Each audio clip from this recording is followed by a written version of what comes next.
2023년 8월 25일 새로운 하루가 시작되는 금요일 아침입니다. 우리는 십자가와 부활의 복음을 믿는 그리스도인입니다. 우리가 믿는 이 복음을 전할 때 우리는 능력 있는 하나님의 사람으로 승리하게 될 줄 믿습니다. 오늘 우리에게 준 하나님 말씀 같이 보시겠는데요. 사도행전 26장 24절에서 32절까지 말씀입니다. 같이 보시겠습니다. 바울이 이렇게 변호하니 베스도가 큰 소리로 바울아 내가 미쳤구나 내 많은 학문이 너를 미치게 하였구나 하고 말하였다. 그때 바울이 대답하였다. 베스도 총독님 나는 미치지 않았습니다. 나는 맑은 정신으로 참말을 하고 있습니다. 임금님께서는 이 일을 잘 알고 계시므로 내가 임금님께 꺼리낌 없이 말씀드리고 있는 것입니다. 이것은 어느 한 구석에서 일어난 일이 아니므로 임금님께서는 그 어느 사실 하나라도 모르실 리가 없다고 생각합니다. 아그리빠 임금님, 예언자들을 믿으십니까? 믿으시는 줄 압니다. 그러자 아그리빠 왕이 바울에게 말하였다. 그대가 짧은 말로 나를 설복해서 그리스도인이 되게 하려고 하는가? 바울이 대답하였다. 짧거나 길거나 간에 나는 임금님뿐 아니라 오늘 내 말을 듣고 있는 모든 사람이 이렇게 결박을 당한 것 외에는 꼭 나와 같이 되기를 하나님께 빕니다. 왕과 총독과 번이게 및 그들과 함께 앉아있는 사람들이 다 일어났다. 그들은 물러서서 서로 말하였다. 그 사람은 사형을 당하거나 갇힐 만한 일을 한 것이 하나도 없소. 그때 아그리빠 왕이 베스도에게 말하였다. 그 사람이 황제에게 상수하지 않았으면 석방될 수 있었을 것이오. 인류가 누리고 있는 문명의 혜택들은 열정을 가진 사람들의 작품이라고 해도 과언은 아닐 것입니다. 열정을 가진 사람들이 있었기 때문에 아름다운 작품을 감상할 수도 있고 편리한 도구들을 누릴 수 있는 것이죠. 성경에서 열정을 가진 사람을 꼽는다면 단연코 사도 바울일 것입니다. 그는 복음의 열정을 가진 자였고 그 이유로 인해 많은 주변의 사람들에게 미친 사람 취급을 받게 되었는데요. 오늘 본문의 말씀 24절, 25절 말씀을 통해서 확인하겠습니다. 바울이 이렇게 변호하니 베스도가 큰 소리로 바울아 내가 미쳤구나 내 많은 학문이 너를 미치게 하였구나 하고 말하였다. 그때 바울이 대답하였다. 베스도 총독님 나는 미치지 않았습니다. 나는 맑은 정신으로 참말을 하고 있습니다. 바울을 본 베스도는 바울이 많은 학문 때문에 미쳤다고 판단하지요. 그러나 바울은 맑은 정신으로 참말을 하고 있다라고 그에게 말하고 있습니다. 총독 입장에서는 바울이 유대인들의 반감을 불러일으킬 만한 어리석은 사람 정도로 보였을 것입니다. 그도 그럴 것이 그 베스도는 바울이 다메섹 도상에서 극적으로 예수 그리스도를 만난 그 체험과 그 변화된 모습을 모르고 있으니 바울의 모습은 도무지 상식적으로 이해할 수 없는 행동이었을 것입니다. 우리도 복음을 전할 때 복음 전도가 때때로 비난과 오해를 받을 수 있다는 사실을 알아야 할 텐데요. 어찌 보면 이것이 당연한 것이죠. 세상의 질서가 아니라 하나님 나라의 질서를 가지고 살면 이런 오해와 그리고 이런 미련하다는 평가, 어리석다는 평가를 받을 수밖에 없다는 것을 기억해야 할 것입니다. 아그리파 왕은 바울이 자신을 그리스도인이 되게 하려고 한다고 그를 비웃지요.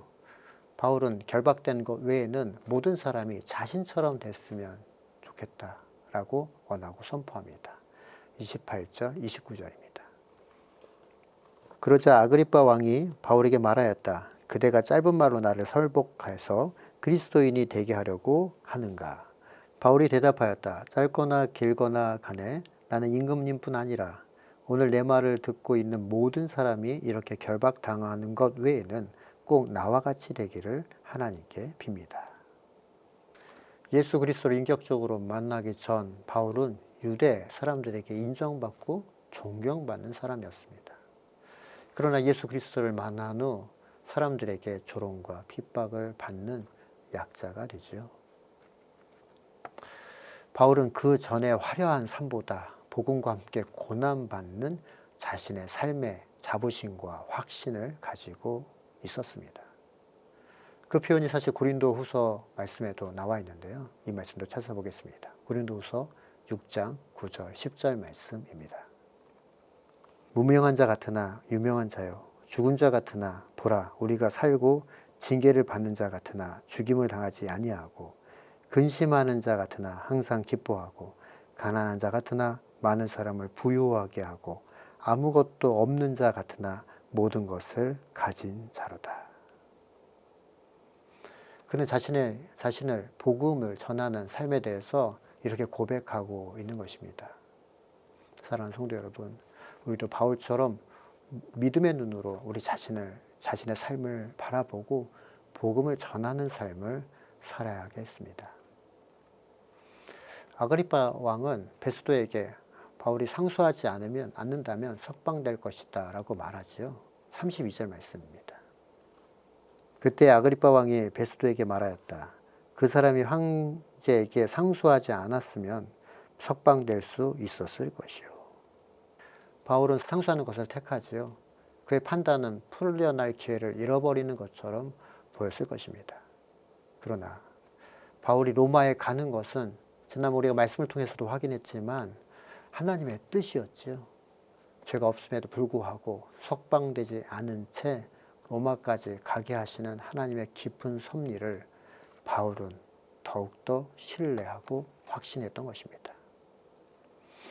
이처럼 우리의 상황과 현실 속에서 하나님의 뜻을 구하고 하나님을 끝까지 신뢰하는 믿음의 자리로 나아가는 저와 여러분이 되어야 할 것입니다. 이제 말씀을 정리하겠습니다. 십자가와 예수 그리스도의 부활이 하나님의 능력이고 지혜입니다. 바울은 그것을 깨닫고 알고 있었기 때문에 주변의 평가에 좌지우지 되지 않고 담대히 복음을 전할 수 있었습니다.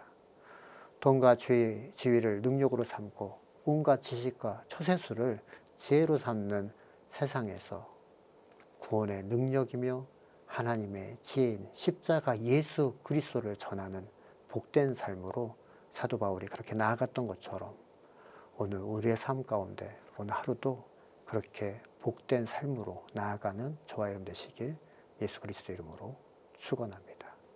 기도하겠습니다. 하나님, 그렇습니다. 예수 그리스도 그 이름에 능력이 있음을 고백합니다. 하나님, 오직 예수로만 충만하게 하여 주시고 예수 그리스도를 증거하는 삶으로 날마다 나아가는 우리의 삶이 되게 하여 주옵소서. 오늘 삶 가운데 하나님만 온전하게 예수 그리스도의 그 십자가의 그 능력과 부활의 능력만 전하는 우리의 삶이 되기를 간절히 소원하며 사랑 많으신 예수님의 이름으로 기도합니다. 아멘.